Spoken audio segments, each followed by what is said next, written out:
Hello friends, welcome to சமையல் diary. இன்னைக்கு நம்ம சமையல் டைரியில் ஒரு சூப்பரான புது விதமான கதம்பம் சட்னி எப்படி பண்ணுறதுன்னு பார்க்கலாம். இதில் கருவேப்பிலை, கொத்தமல்லி தழை, புதினா அப்படின்னு எல்லாத்தையும் சேர்த்து நம்ம பண்ண போகிறோம். இது இட்லிக்கும் தோசைக்கும் ரொம்ப நல்லா இருக்கும். வாங்க எப்படி பண்ணுறதுன்னு பார்க்கலாம்.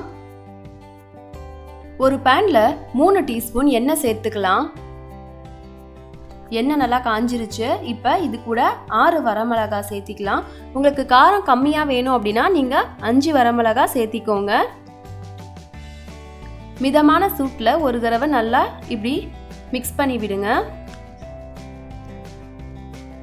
2 பெரிய வெங்காயம் நறுக்கி வச்சிருக்கேன், அதையும் சேர்த்துக்கலாம். 2 தக்காளி,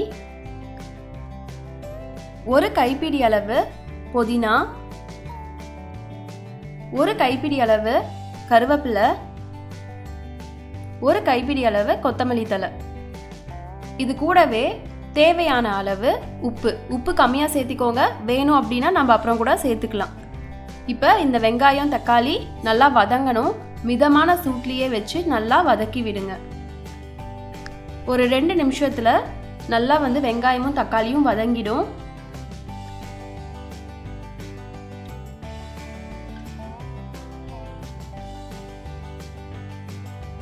பாருங்க, நல்லா வதங்கிருச்சு. அவ்வளோதான். நம்ம இப்போ ஸ்டவ்வை ஸ்விட்ச் ஆஃப் பண்ணிடலாம். இது கூட 2 டேபிள் ஸ்பூன் துருவின தேங்காவை சேர்த்திருக்கேன். கூடவே 2 டீஸ்பூன் பொட்டுக்கடலையை சேர்த்துக்கலாம்.